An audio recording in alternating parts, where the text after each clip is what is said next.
Pass Friday market எப்படி இருந்துச்சு சொல்றீங்களா? ஃப்ரைடே மார்க்கெட் நேற்று 22,500 கிட்ட மார்க்கெட் ஓப்பன் ஆச்சு. ஓப்பன் ஆன உடனே மார்க்கெட் 22,650 நோக்கி ட்ராவல் ஆச்சு.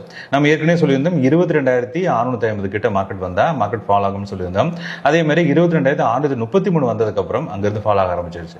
சைனாவோட அதிரடி ஆட்டம் ஆரம்பிச்சிச்சுன்னே சொல்லலாம். ஏற்கனவே அமெரிக்கா சைனா மேல வரி விதிச்சிருந்தாங்க. அந்த வரி ஃப்ரைடே மார்னிங் உடனடியாக அமலுக்கு வரும்னு சொல்லியிருந்தாங்க. இதை சொன்ன உடனே சைனா ஒரு கடுமையான கண்டனமும் நாங்கள் நேரடி போருக்கும் தயார் அப்படின்னு ஒரு அறிவிப்பை கொடுத்திருந்தாங்க. இது போக தாய்வான் சைனாவோட ஒன்றிணைந்த பகுதி தான். அமெரிக்கா மற்றும் யாரும் இதை எதிர்க்க முடியாது அப்படின்னு ஒரு அறிவிப்பும் கொடுத்திருக்காங்க. இது கொடுத்தோன்னா மார்க்கெட் 100 பாயிண்ட் கிட்ட ஃபால் ஆச்சு. இருந்தாலும் 22,550 கிட்ட தான் மார்க்கெட் முடிச்சது. இது போக சைனா அதிபர் ஜி ஜின்பிங் கனடா மேல 100% வரி விதிச்சிருக்காரு. அமெரிக்காவுக்கு போட்டியா இப்ப சைனாவும் எல்லா நாடுகளும் மேலையும் வரி விதிக்க ஆரம்பிச்சிட்டாங்க. இதனால உலக மார்க்கெட் எல்லாமே ஒரு அன்சர்டனிட்டியா தான் இருக்கு.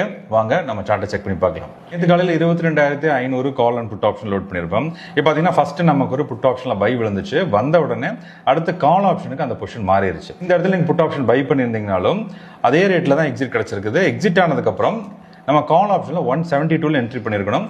மேல 240 வரைக்கும் மார்க்கெட் மூவ்மெண்ட் இருக்கு.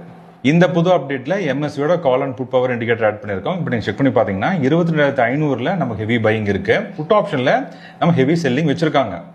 இப்போ இந்த பொசிஷன் பார்த்தா மண்டே மார்னிங் நம்ம 22,550 இருந்து 22,600 மார்க்கெட் ஒரு ரேஞ்ச் பவுண்டா இருந்துட்டு அதுக்கப்புறம் நமக்கு கால் ஆப்ஷன் சைடில் டிராவல் ஆகிற மாதிரி தெரியுது. எனக்கு 22,500 கால் ஆப்ஷன்ல பையும் 22,500 புட் ஆப்ஷன்ல ஹெவி ஷார்ட்டும் வச்சிருக்காங்க. இந்த ட்ரெண்ட் பார்க்கல அடுத்த வாரத்தில் 22,500 அப்படிங்கிறது நமக்கு ஒரு ஸ்ட்ராங் சப்போர்ட்டா இருக்க போது. இந்த ட்ரெண்ட் மண்டே மார்னிங் சேஞ்ச் ஆக வாய்ப்பு இருக்கலாம். எம்எஸ் எஸ்டிஆர்ல ஃபுல் கன்ஃபர்மேஷனுக்கு அப்புறம் என்ட்ரி பண்ணுங்க. என்ட்ரி பெர்ஃபெக்டா இருக்கும்.